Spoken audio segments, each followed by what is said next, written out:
So hello, it's welcome to my YouTube channel. Trig short 6 I think এটা তো আগে থেকে আমরা sin 3 এর ফর্মুলা বলেছিলাম আজ জাস্ট cos 3 এর ফর্মুলা বলবো cos 3 কে আজ আমরা লিখতে পারি cos 2a plus a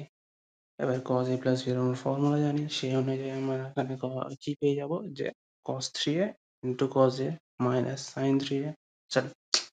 cos 2a cos a minus sin 2a sin a cos 2 এর আমরা cos দিয়ে যে শুধু cos দিয়ে যে ফর্মুলাটা পাবো মানে 2 cos স্কয়ার